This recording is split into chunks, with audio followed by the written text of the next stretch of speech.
So, hello, we're going to be talking about immigration today, and let's just get started. So, we're going to start with a quote, and I'll just read it and see if you can figure out who said it. So, few of their children in the country learn English. The signs in our streets have inscriptions in both languages. Unless the stream of their importation could be turned away, they will soon so outnumber us that all the advantages we have will not be able to preserve our language, and even our government will become precarious.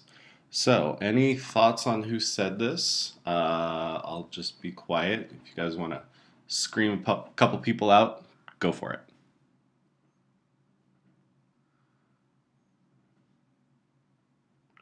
And you are all wrong. This handsome fellow, who I think we all know, Benjamin Franklin, was the author of that quote, and he was referring specifically to German immigrants in Pennsylvania, well over 200 years ago, but seems kind of like something that might come out of the mouth of Donald Trump, so, maybe a little similarity between those two fellas. Let's take a look at one more quote.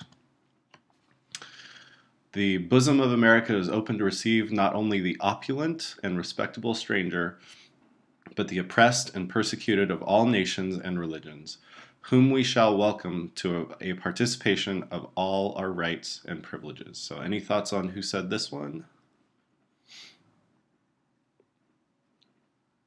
And again, probably, most likely, not right. This handsome fella, Georgie Washington. A little more welcoming than Benjamin Franklin. Saw the nation as something that was, put together by lots of different kinds of people, and wanted to welcome those different people into our midst. So, what are we going to do today? We're going to start by covering two primary theories on immigration.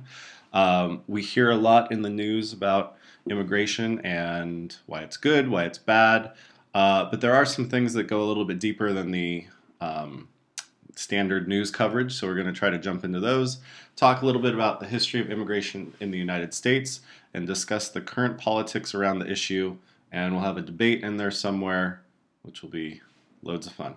So let's go ahead and get started.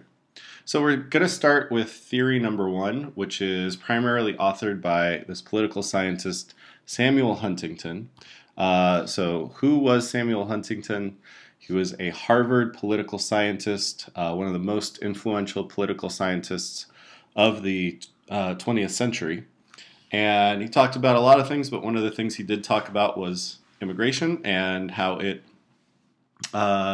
poses a specific threat to the United States and our way of life. So we'll start with his view of the evolving view of early American identity. He viewed the early America as settled by white British Protestants, and the Protestant part there is especially important. If we think back specifically to the video in Unit 4 that we watched on Max Weber and his idea of the Protestant work ethic, and how Protestantism led to capitalism, led to wealth creation, all those different kinds of things, because Protestants were more willing to work hard for today and not so concerned about celebrating today or things like that. So the Protestant part there is important. He also said that our identity was largely defined in those days by race, ethnicity, culture, and religion, and creed. The creed would be like the Declaration of Independence. All those things kind of form this soup of our early identity. And into this, we also included new groups. Obviously, immigration is not something that stopped, and over the course of the 19th century, we saw immigration coming from a lot of different places. And generally, those new groups assimilated. They became part of the American identity, part of the American fabric, however you want to say it. And over time, we became less identified by race and ethnicity and religion, and more by culture and creed. These people would come in, they would accept American culture, they would accept the creed laid out in the Declaration of Independence, and become Americans. So the American creed he viewed as being based largely on Anglo-Protestant culture of the founding colonists. So even if we weren't fully based on religion, that Protestant work ethic, that Protestant religion was something that was essential to the primary makeup of the American creed. And he said that this included, this creed included the English language, Christian values, rule of law, Protestant work ethic, a desire to create the idea of the city on the hill, that we can create something better through hard work, through dedication, and what else, and other things. A lot of immigrants over time enriched this tradition, but still, ultimately, they came here to assimilate.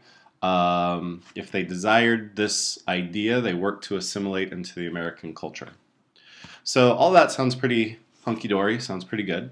But according to Samuel Huntington, we faced a pretty big change in the last decades of the 20th century that he saw as alarming and concerning. In these last decades of the 20th century, we start to see the introduction of the idea of multiculturalism. And we return to a rise of group identities, people identifying themselves by race, by ethnicity, by gender, by religion over national identity. And those start to really hold sway, hold precedent over the sort of standard assimilation that you come in and you basically, even if you're not Protestant, you basically become Protestant-ish, and take on that American creed. And the big problem that he ultimately sees has to do with Latin America. And he sees this as the biggest problem to American identity. And he has a bunch of reasons for this. So first off, he points out that with the border of the United States and Mexico, and then the rest of Latin America to the south of that, it's the only place in the world where you have directly a first world country right bordered on a third world country.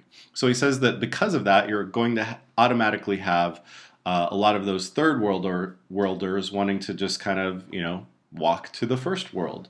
And he sees that as a problem.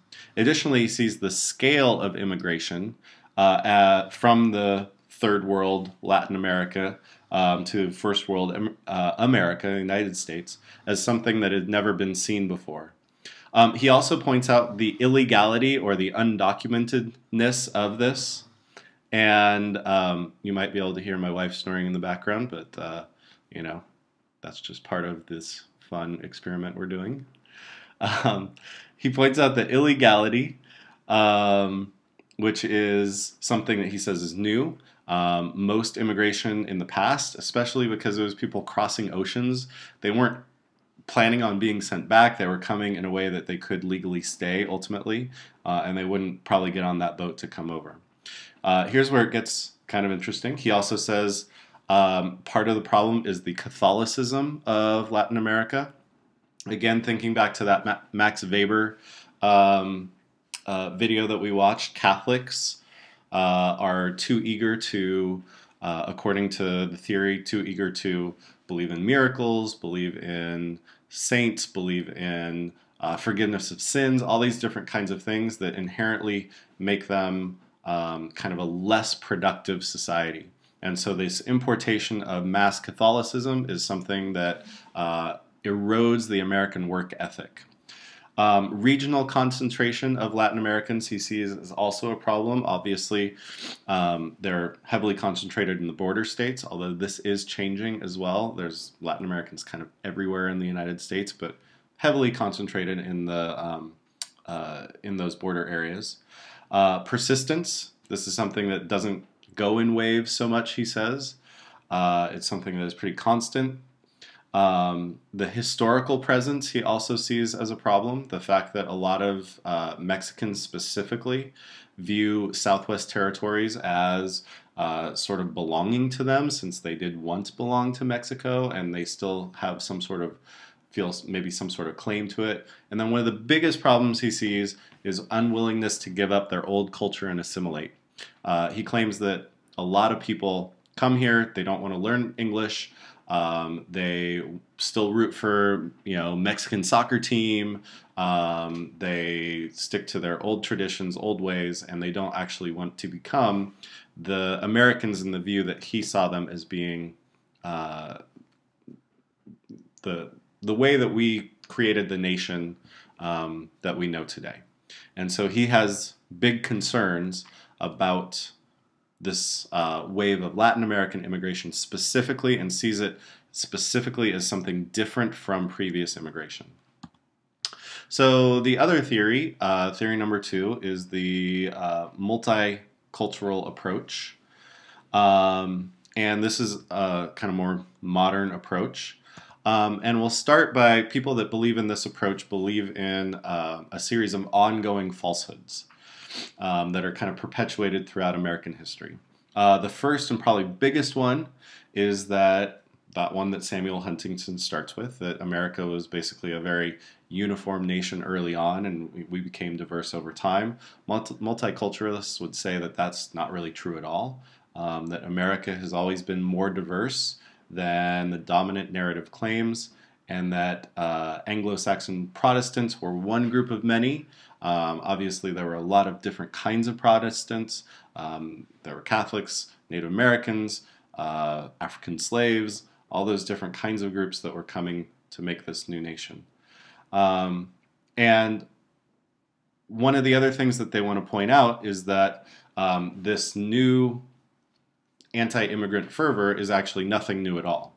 That disdain and fear of new groups is one of the most common themes in American history. We see it aimed at Catholics, we see it aimed at Irish people, we see it aimed at the Chinese, we see it aimed at all these different groups that now seem kind of as American as apple pie. So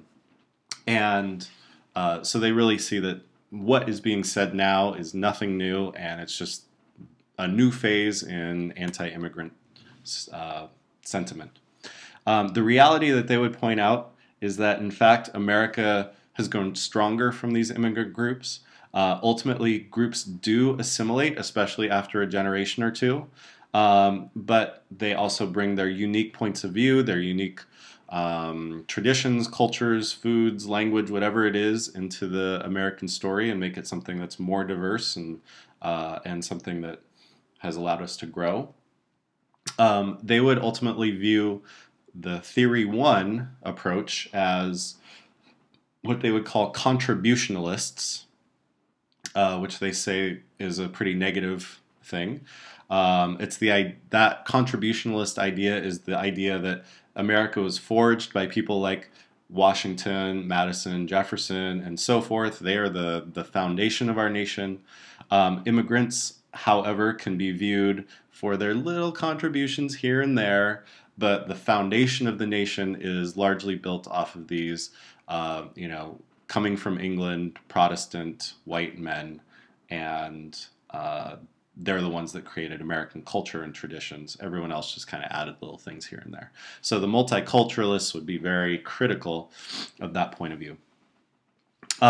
Instead, they really believe that immigration and the role of immigrants is one of the dominant themes in American history, and one of the things that has made us a successful nation is the fact that we have learned to live with people of different groups over time. And that's something that's very true and actually very unique to the United States. We are one of the better nations at assimilating new people, at making them become Americans. So many other countries do a really poor job of that, including a lot of European nations. And one of the things that really makes us unique is that there is there's no native French or Germans or something like that have a heritage that they can cling to.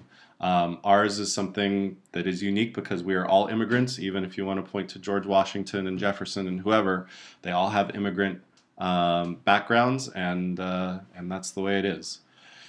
And ultimately, this learning to deal with other people has been good for us because it's helped to protect the rights of minorities and individuals, and to create a constitution that broadly protects rights of all groups. That's Jack. All right, so continuing on, we're just going to walk through American history and immigration as it unfolded and talk about a couple of key pieces of legislation along the way and focus a little on California as well. So, at the time of the founding, one of the things that we see, which we talked about before, that's a common situation, is that each new group brings new fears. Germans, Scots-Irish, and their cultures were viewed with a lot of suspicion in the founding era. It's also important to remember that a pretty good chunk of our early immigrants were brought here against their will, and there was always a fear surrounding them, fear of revolt, fear of uprisings, whatever it was. So fear always surrounded African slaves. And additionally, one more thing to recall about early American immigrants, white immigrants specifically, is about half of those immigrants came as indentured servants. It was expensive to get across the Atlantic, and so they paid their way over with their service. Additionally, religion adds to the fear that we saw. Different colonies banned different religions along the way. Massachusetts, for example, executed a few Quakers just because they were Quakers, which is not cool. Catholics were often seen as the worst because they brought their papist ideology with them. Remember papism back from Unit 1, that idea that they would be so beholden to the Pope that they would never be able to assimilate into American culture. Even Maryland, which is thought of as the sort of haven for Catholics, Catholics were forbidden to hold office or to vote in colonial Maryland. And just to really prove that the more things change, the more they stay the same, John Jay, one of the authors of the Federalist Papers and the first Supreme Court Chief Justice, proposed erecting what he called a wall of brass around the nation to keep Catholics out. So, we've gone from a wall of brass back in the founding era to Donald Trump's wall of who knows what, casinos along the American and Mexican border, but same sentiment. It just keeps coming back over and over. Early American immigration law, the 1790, excuse me, naturalization, or in 1790, naturalization was open to free whites who had been in the country for 2 years, but that became alarming to people. 2 years was seen as a little too little, and so shortly after that, they pushed it back to 5 years, and then all the way back to 14 years. You had to wait 14 years I believe in the early 1800s or so before you could actually be naturalized. So we do see, again, a fear of these newcomers, what they're going to do to the American culture as a whole. Immigration as politics is also something that was very present, just as it is today. One of the big fears in that Adams-Jefferson election time period was that immigrants would generally favor Jeffersonian Republicans. And so remember, part of the Alien and Sedition Act is the Alien Acts. And those gave Adams power to deport dangerous aliens. Never really defined what dangerous was. Now, Adams never used that power, but this fear of new immigration and what they would do to, the sort of more traditional view of founding Americans and the founding of our nation, we created this pretty radical law right off the bat. So we can see fear of immigrants, not something new at all. Since the founding era, we'll just kind of walk through a few eras of immigration. In the mid-19th century, so 1815 to 1865 or so, we still have most of our immigration coming from North and Western Europe. Most of these were Irish, which again, they weren't very desirable. They came because they had to. They came because they were poor and wanted to find something better. And largely because they were poor, they landed on the East Coast and stayed there. They didn't have a lot of ability to move or anything like that. So we see a lot of pretty big Irish communities popping up, Boston obviously being one of those. Additionally, a lot of Germans made the trip as well. They, however, ventured more inland and started to settle in Minnesota, in Ohio, and some of those places. And also from the West, we start to get Chinese immigration during this period for the gold rush, for railroad work. And again, anti-immigration sentiment starts to rear its ugly head one more time, especially among native-born Protestants. This is the era of the Know Nothing Party that pushed for a lot less immigration overall. In the late 19th century, um, we start to see more role for the federal government. So even though, as we've talked about before, the federal government is the one that makes immigration policy, for a lot of the 19th century, they didn't. State by state, people decided how they wanted to handle immigrants coming in. But by the late 19th century, people start to see it as too big of a deal, too big of a problem to leave to a state-by-state issue. And so the first big act that the federal government passes is the 1882 Chinese Exclusion Act. This was a big desire by California, who saw Chinese people as generally driving down wages.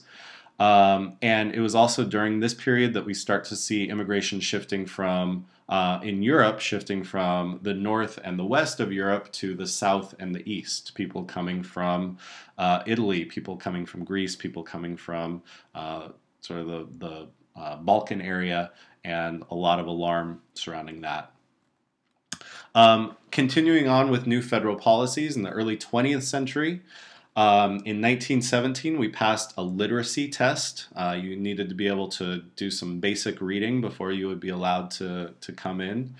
And in 1924, the federal government passed an Immigration Act as well. And this is one of those laws that if you read it, seems kind of neutral when you read it, but if you actually dig down into it, it's very not neutral at all. It basically created a quota system that restricted entry to 2% of the total number of people of each nationality in America as of 1890. It's a complicated formula. 2% of the population of that nationality in 1890. In 1890, there had been less Southern and Eastern European immigration, more Northern and Western, and so the thought was you allow those people to keep coming from Northern and Western Europe because we like them, they're more Protestant. You keep out the Southern Italians, for example, who are very Catholic, and that was the goal, right? So we have some pretty strict limits placed on immigration early in the 20th century. One of the most important pieces of immigration legislation is the 1965 Immigration and Nationality Act, signed, as you can see in the picture, by Lyndon Johnson. And we'll just walk through this one specifically because it's a pretty big deal and really changed our immigration landscape in a big way. So remember that specifically we had quotas that were keeping a lot of people out, really favoring Europe. This starts to move away from that. So what did it do? It committed the United States to accept immigrants from all nations on an equal basis. No more national origin quotas, which again had favored Europeans. And it sought to bring the immigration system in line with our other non-discrimination policies. This is right around the time of the Voting Rights Act, the Civil Rights Act. If we're trying to make the playing field level for people that are already here, we also wanted to kind of do the same thing for people that were coming here. Not show that we were a nation of preference, but that we were a nation that was open to all people. The goal was not to seek the overall change of the American immigrant makeup, though. The goal was just to make it a more fair system. And to show this, Vice President Hubert Humphrey said, we have removed all elements of second-class citizenship from our laws by the 1964 Civil Rights Act. We must, in 1965, remove all elements in our immigration law which suggest there are second-class people. So again, it's all part of this big civil rights movement that's happening in the 1960s. Most supporters of the bill, again, did not see widespread immigration from poorer nations as a high likelihood. It's really not something that they had on their radar. Critics, on the other hand, were obviously critical. Um, and I'm going to start here with a quote from Senator Sam Ervin, who's a Democrat from North Carolina. He said, "The people of Ethiopia have the same right to come to the United States under this bill as the people from England, the people of France, the people of Germany, and the people of Holland. With all due respect to Ethiopia, I don't know of any contributions that Ethiopia has made to the making of America." So we can see that still there was a pretty big desire to have preferences for certain kinds of people that seemed like they fit into the American makeup better. And these critics basically stuck with the notion that America is a European-based country and that we should stick to that European base. And we can obviously still see that in today's debate, although people won't necessarily come out and say we want more European immigration, but there is obviously a sort of like Protestant bent desire to kind of stick with that sort of culture. To assuage these critics, they added a provision that priority would be given to people coming to join family already here. So the idea was, that most of our immigration has come from Europe. If we make it easier for people to come and join their families, those are the people that are going to come. People that don't have family here, like people from Latin America, for example, the hurdle will be higher, it'll be tougher, and they won't be likely to come. The effect, though, of all of this was something that they didn't really see. So in 1960, 7 of 10 immigrants came from Europe. In 2010, 9 out of 10 immigrants came from other parts of the world, meaning only 1 of 10 immigrants came from Europe. That family unification part of the bill that I just talked about actually had the effect of producing chain migration from all corners of the world. Chain migration meaning one member of a family would come to the United States, would do the hard work of settling here. Once that person was here and rooted, according to this law, it would be much easier for all kinds of members of that person's family to come in and gain residency and so forth. And that largely wasn't Europeans. It was a lot of people from Latin America, a lot of people from Asia, and so forth. But one thing that we have seen, which I think is a pretty important thing, is that fear that we could not integrate Ethiopians or anyone else that's not European really proved to not be necessary. Over 50 years, we've integrated and successfully integrated people from every corner of the world, and they have become truly Americans. So this bill, 1965 bill, changed the landscape in a huge way. Now we're going to turn to California specifically and talk about Proposition 187. This is one of the most notorious propositions that California ever passed, right up there with Prop 8, and it really had a huge effect on California politics, as we'll see. So let's start with what it was. I think we all view today California as one of the more accepting places for immigration, but just 20 years ago, that really was not the case. This proposition was put before the voters in 1994, and it said that it would establish a state-run citizenship screening system to basically, run everyone through a database. If the cops wanted to know if you were here legally or illegally, if you were a citizen or non-citizen, they would be able to check pretty quickly, and prohibit undocumented immigrants from using public health care and from using public education. They could not go to school, according to this proposition.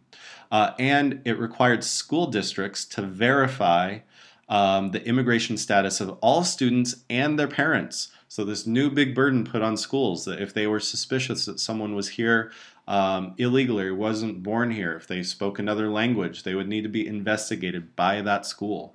The proponents of this bill called it the SOS bill, or the SOS proposition, Save Our State.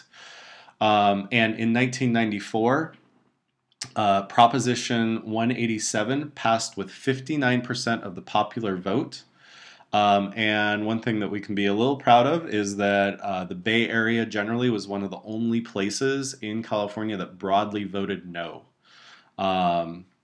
So it was something that had broad support all throughout the state. So how did it gain this broad appeal in a state that we view as being pretty liberal? Um, in the 1990s, there was a general sense that America's borders were out of control. Californians specifically felt that they were footing the bill for a lot of these illegal immigrants, having to provide services, healthcare, education, and so forth. And our governor, Governor Pete Wilson, was up for re-election, and this was a primary element of his campaign. This was meant to gin up the vote, get people pumped, get them out to the polls, and when they voted for Prop 87, they would probably also vote for him. And he ran ads like this. They keep coming. 2 million illegal immigrants in California. The federal government won't stop them at the border, yet requires us to pay billions to take care of them. Governor Pete Wilson sent the National Guard to help the Border Patrol. But that's not all. For Californians who work hard, pay taxes, and obey the laws, I'm suing to force the federal government to control the border. And I'm working to deny state services to illegal immigrants. Enough is enough. Governor Pete Wilson. So with ads like that one, Pete Wilson won a landslide re-election victory in 1994, and Prop 187 passed at the same time. So what happened? Basically nothing in terms of the law itself. Once it was passed, a federal judge immediately put a stay on the law, meaning that it could not take effect. And a couple of years later, in 1997, the law went before a federal court, which declared it unconstitutional since it infringed on the federal government's ability to regulate immigration. Wilson appealed, but his term was 4 years. He was reelected in 1994, termed out in 1998. And so the appeals process landed on the next governor's lap, who was a Democrat, Gray Davis. He wanted nothing to do with it, and basically the whole thing just died. But that doesn't mean that Prop 187 had no real impact. The real impact is political more than anything else. Since it was blocked right away, again, it never became policy. However, Prop 187 has been probably the biggest disaster for the California Republican Party ever. In 1994, we were actually a very divided state between Republicans and Democrats. Before Prop 187, Latinos were trending towards the Republican Party, in fact, and most were actually pretty apathetic politically. They didn't care about politics all that much. They didn't vote very much. Not a lot registered to vote. After Prop 187, Latinos got juiced up to be part of the electoral process, and between 1994 and 2000, about 1.1 million new people registered to vote, and about 1 million of those were Latinos, and they almost all registered as Democrats. Now, today in 2015, Democrats hold every statewide office, governor down to insurance commissioner, and they hold commanding majorities in both houses of our state legislature. And today, from our legislature, undocumented immigrants can get driver's licenses in California, and they can get aid with college loans. We even created our own version of the DREAM Act, which we'll talk about a little bit later. The current president of our California State Senate, Kevin De Leon, is the first Latino president of the Senate. He got involved in politics because of Prop 187. So really, one of the things that's striking is that lessons have not been learned from this, because clearly we see immigrant bashing still being the case nationally all over the place, which we'll talk about more as we continue. All right, so now we're going to start talking about one of the big issues that always accompanies a discussion of immigration, and that is the economy.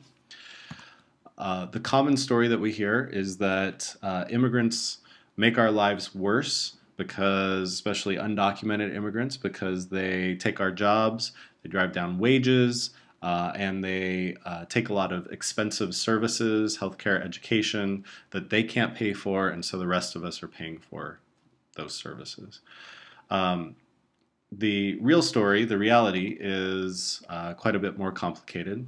And so we're going to transition now to another video. It's about 10 minutes long, exploring what happened in Alabama when they decided to impose some pretty strict immigration restrictions, make life difficult for people, illegal immigrants, undocumented immigrants living in Alabama. So we'll take a look at that real quick. Next, how workers, farmers, and businesses in Alabama are dealing with a new immigration law that is attracting national attention. NewsHour economics correspondent Paul Salmon visited the state and filed this story, part of his ongoing reporting on making sense of financial news. A recent rally of Latinos in Birmingham, Alabama, protesting the country's newest and toughest immigration law. Someone said that no one chooses where to be born, but we can decide where to live. The law, known as HB 56, instructs police to detain any suspected illegal immigrants, employers to check a worker's immigration status with the government's E-Verify system. We must fight together until HB 56 is repealed. Latino Alabamians even walked off their jobs for a day in protest. Problem is, in rural Alabama, most appear to be gone for good. Our Father in heaven, we pray that those fruit and vegetable producers might have that workforce in place that is required to harvest the crops that they produce. At a meeting in Blount County, farmers were decrying a labor drought that's just gotten worse. For us, it's all about survival. That's just the bottom line, folks. Without a viable labor source, we cannot survive. And when the law went into effect last month, immigrant farm workers fled the fields, hobbling the harvest. It's emotional when you've got a crop and you've got your livelihood and your home, invest in that crop, and all of a sudden it's rotting in the field. But illegal immigrants cost taxpayers millions in services and drive down wages in a state where nearly 10% are unemployed. So says State Senator Scott Beeson, the law's co-sponsor. He aims to protect jobs. The jobs that Alabama citizens can't hold because they're displaced by an illegal worker. What is lost is the effect on American workers who have been phased out of the market. And not just in the field, says Beeson. He gets calls from construction contractors who say they can't compete with those hiring undocumented workers. Their complaint? I pay the insurance, I pay the workers' compensation, I pay my men well, and I'm going to go out of business, which means that he's at risk of losing everything he has. All his employees are at risk of losing everything they have, and that's part of the story that's never told. On the street, Beeson's law seems to enjoy majority support. I think it's great, and I hope it gets enforced to 100% to the extreme, bar none. I'm all for it. I feel like what's taking place in America right now is a slow-moving invasion. Our country's being taken advantage of and being exploited. But the not-so-silent minority feels the law is stereotyping Alabama. It's xenophobic, and it's embarrassing that I live in this state and that the whole country talks about how backwards we are. The farmers' lament is more down to earth, that the law will kill a $5.5 billion industry. J&J Farm is scrambling to pick the last of its tomatoes with just half its normal workforce. 80% of Chad Smith's crew vanished when the bill became law. We still had 30 acres to pick, and normally those 30 acres we could pick in 2 to 3 days. Well, it took us 2 weeks to pick it, so by the time we was getting to the end of the field, our fruit was too ripe. You had to throw it on the ground, leave it on the vine. Smith may not farm next year, when the law will apply all season, not just at the end of the harvest. Scott Beeson counters that legal Americans will work the fields instead, because employers who've long exploited immigrants will have to hike the pay to lure them. When you have a never-ending supply of laborers, cheap laborers, illegal laborers, it pushes down wages for everybody. It pushes down it for the illegal laborer themselves and for the citizens and legal immigrants who are competing for those jobs. It pushes all those wages down. But Keith Smith says the global market sets price, not farmers. If we pay more and eventually puts us out of business, is what's going to happen. And you're going to end up with food supplies instead of coming from America. They're going to be coming from Mexico, from Chile, from Honduras, and where they're not really regulated like we are. Moreover, the farmers insist most Americans just can't or won't do farm work. When Smith's immigrants fled, he hired locals to help harvest his sweet potatoes. I've probably had 3 or 4 out of 50 that is really worth anything as far as being a good worker. It's just a lot of it is they're not skilled and they don't know how to do what we're doing, and they ain't durable enough. They aren't durable enough? They ain't durable enough because they're not used to doing that kind of stuff. You know, they come out work 2 or 3 hours and whew, I've had it. I can't take this anymore. Come the fall, some 40 workers usually pick Smith's sweet potatoes. He's down to 15, many of whom live nearby. This was Melinda Martinez's 4th day on the job. And I had to go home yesterday. I couldn't handle it. It's back-breaking. Martinez couldn't keep pace. At 40 cents per bucket, she made $30 for the day, compared to $75 and up for a practice picker. I mean, it ain't really worth the gas I'm spending to get here. Jerry Spencer has been ferrying unemployed workers from Birmingham, an hour away. Most last a day or 2. City workers are unprepared physically, mentally, and in training. And I'm seeing some good, hard-working people coming out of the cities that may stick with it. But you can bet as the economy gets better, they find a job in the city, that's where they're going. I just refuse to believe that Americans will not or cannot do these jobs. Give it time, says Scott Beeson. No one can walk out there the first day and pick tomatoes or squash or whatever the vegetable of the day is. I understand there's going to be a short hiccup as people, reset how they're doing business, but in the long run, Alabama will be better off. We relayed the message to Pastor Haskell Adamson, also a farmer. By the time we get them in shape to work, the farmers are all going to be broke. And what about the pickers, says Chad Smith. Hiccup ain't a way to call it. Bump in the road ain't a way to call it. You're talking about people's lives. Felipe Chacon, who won't say if he's legal or not, moved here from Mexico almost 30 years ago, has been picking tomatoes ever since. It's not just go to the vine and get a tomato. You got to know what you're doing, and it takes years. To learn how to do it. Chacon is staying put, despite a law spooking legals and illegals alike. I suffer for my people being scared away. It's something that it hurts. I consider this my home. In the morning fog, Kim Haynes, driving his immigrants to work.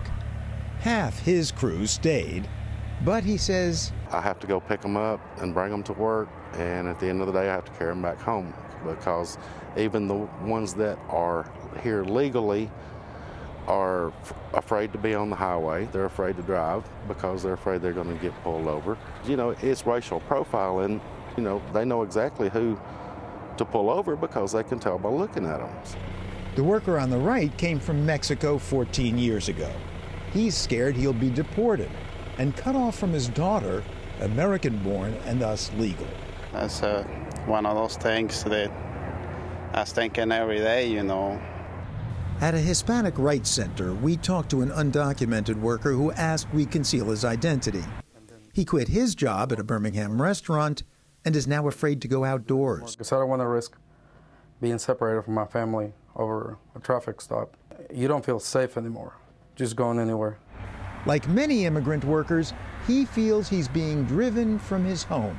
I think everybody's feel like we're just being discriminated against completely, like not even given a chance to speak or say anything. You're basically like, we don't want you here, I want you out of here. I think those people feel betrayed by the way this happened.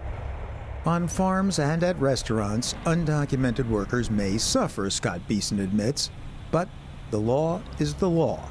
I understand the situation that there are people in who have come here illegally, and they've had children knowing they were here illegally.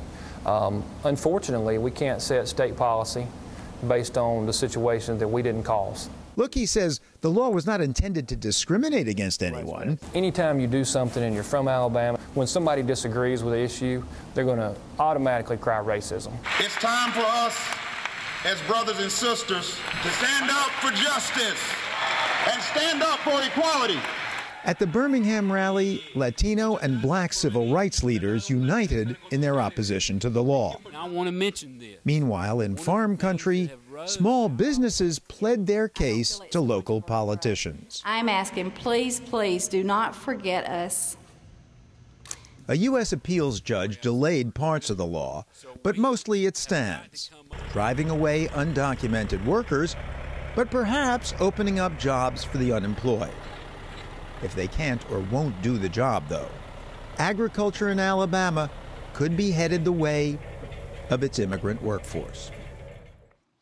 So that video we just watched is a couple years old, and just to catch you up on what's happened, most of the harshest provisions of that law were struck down in 2013 by the 11th Circuit Court, and the Supreme Court refused to hear an appeal stating that immigration law is in federal jurisdiction. So generally a lot of that law has been struck down. Economists, going back to the reality of how immigration affects the economy, economists generally agree, although there is a lot of disagreement about immigration and the economy, but there is some general agreement that immigration is, on the whole, a net positive for the overall economy, but really only a slight one. However, saying that it's on the whole a benefit doesn't mean that it's a benefit for every single person.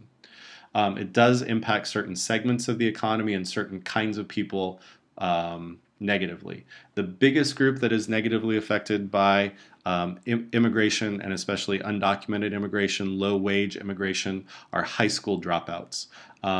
Those without a high school diploma are generally competing for jobs with low wages from these immigrants who are willing to do just about any kind of job for very low wages. But ultimately, one thing that is agreed upon is that immigrants add even more to the economy once they assimilate, once they learn English, once they become citizens, and are kind of full-fledged members of society. They're generally very productive and really do add to the economy as a whole. And one other thing that's important to note about immigration and the economy is that immigration largely follows economic patterns. So in times of slowdown, economic slowdown, immigration slows down as well. When you're having a boom time, immigration speeds up. During our Great Recession that we just went through, net immigration coming from Mexico, for example, basically stopped. There was no reason to come to the United States when people that were already here were having a hard time getting jobs on their own. So we'll talk just a little bit now about current immigration policy and how President Obama has dealt with some of the immigration issues that have come his way. One of the first things that was proposed during his presidency, that was actually proposed way back in 2001, but seemed like it might have a chance, was the DREAM Act. And the DREAM Act was something, if you're not familiar with it, the goal of the DREAM Act was to say, look, there's all these kids and young people that did not choose to come to the United States illegally, did not choose to break the law, did not choose to be undocumented immigrants. They have never known any other place, though. A lot of them speak only English. If you were to deport them to Mexico or Nicaragua or wherever, they would really feel like they were going to a foreign country.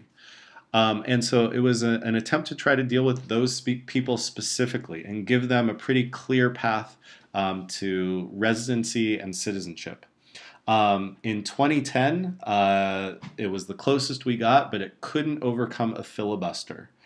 And so it basically died in the Senate. 2010, there was a Democratic House, so it did make it through the House, but I think they got about 56 votes in the Senate, and as you guys know, cloture is 60 votes. They didn't quite make it. As a result, certain states, like California, passed their own version of the DREAM Act. We passed ours in 2012 to try to give California residents in that same situation access to college specifically, and just some more benefits. In response to the failure of the federal DREAM Act, though, President Obama in 2012 implemented DACA, or Deferred Action for Childhood Arrivals. Implemented this as an executive order, and this is kind of what we see in terms of his approach to immigration. Since the Congress couldn't do it, he took it up on his own and said, you know what, I can't necessarily recreate the DREAM Act, but there are certain things that I can do given that I am the one that enforces the laws. And so basically, these young people could apply for what amounted to kind of like deferment, a guarantee that you wouldn't be rounded up and deported, and that you had some security as you went on to college and maybe join the military or whatever. And so this is something that has been highly beneficial for those folks, but again, not as far-reaching as the overall DREAM Act would have been. The 2012 re-election, immigration again played a big role. One of the things that the Republican nominee, Mitt Romney, had to do to win the Republican nomination was show that he was further to the right on some issue. He's actually a very moderate Republican. He was the governor of Massachusetts, which is a very liberal state. So the issue that he chose to show that he was further to the right than his competitors was immigration. And so during the primary season, he tacked hard right on immigration. And specifically, the thing that he talked about was people that are here illegally should self-deport. He used that phrase, self-deport. They should basically just leave. And that we would, maybe we're not going to deport everyone, but we would make life not great for them, and they might choose to deport. And so as a result of this, the Latino vote specifically went overwhelmingly for President Obama. And that's one of the, of many factors, one of the big things that led to his 2012 re-election. On the heels of that, there was some motivation among the Republicans to say, we got to change our ways. We need to start to reach out to this group. And so there was a group in the Senate, led in fact by some Democrats, and including Marco Rubio, who's a current candidate for the Republican nomination, that worked on an immigration bill. How are you going to deal with these 12 million or so undocumented immigrants? And it had things that both sides liked. It had a path to residency for people that are here illegally, which the Democrats love and Republicans hate. And then it had lots and lots of money for border security, which Republicans love and Democrats aren't so wild about. And so it was trying to sort of, give something to everyone. And it passed in the Senate. But by 2013, the House was now in Republican hands, and they were not going to touch it one bit. Marco Rubio, again, who was one of the authors of this bill, was a real driving force behind the bill. Once he realized what it meant for him politically, basically said, you know what, I was a big part of that bill, but it was a bad idea, and now I don't like it.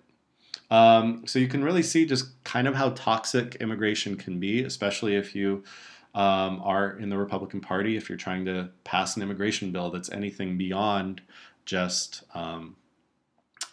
more enforcement, more border enforcement. As a result of this, in 2014, after the midterm elections, Obama took further executive action. Again, since he's the one enforcing the laws, he said that he would make regular law-abiding folks, undocumented immigrants, the lowest priority. They would go after criminals.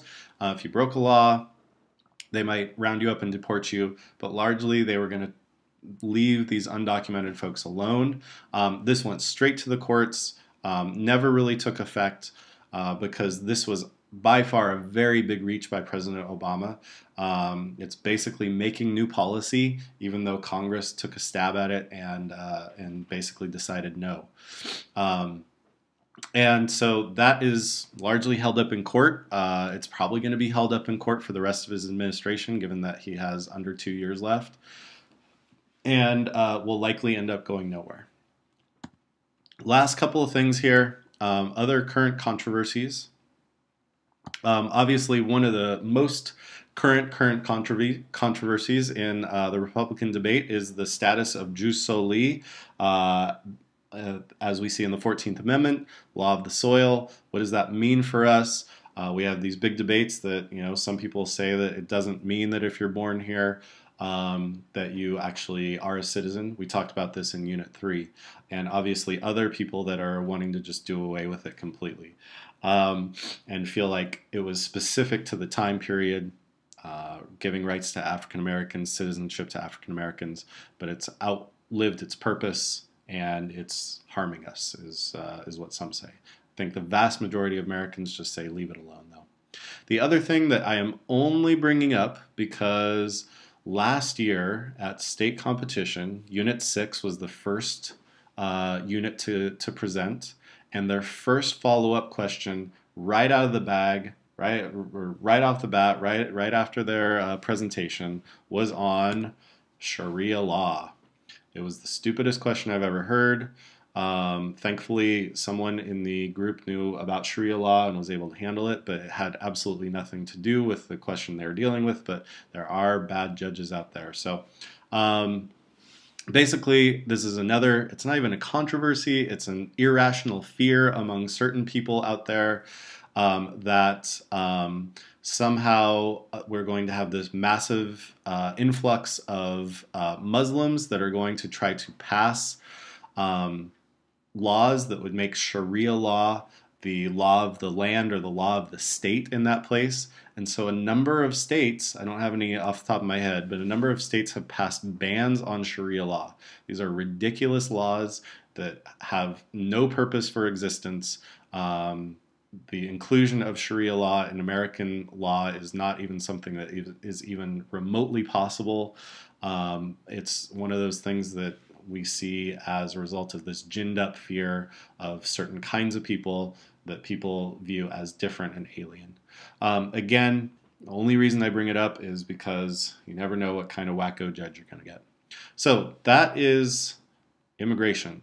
I know that obviously I'm not there to answer questions. If any of you do have questions, at this point it might be a good time to maybe choose one person, to write down questions or put them in an email to me, and then I can respond as soon as I possibly can. So to wrap things up, we are going to end with a debate. So if one of you can just grab the bag there that's on my desk, pick two names, and the first name will defend this statement. Since Congress has refused to act on the pressing issue of immigration, the president should be able to use his executive authority to enact immigration policy. So the first name picked will defend that statement. The next name that is picked will oppose that statement, and whoever picks those names, if you could just throw those names in the trash once they are picked, so that they will be out of circulation. And good luck. Give good feedback. Ask good questions. You know what to do.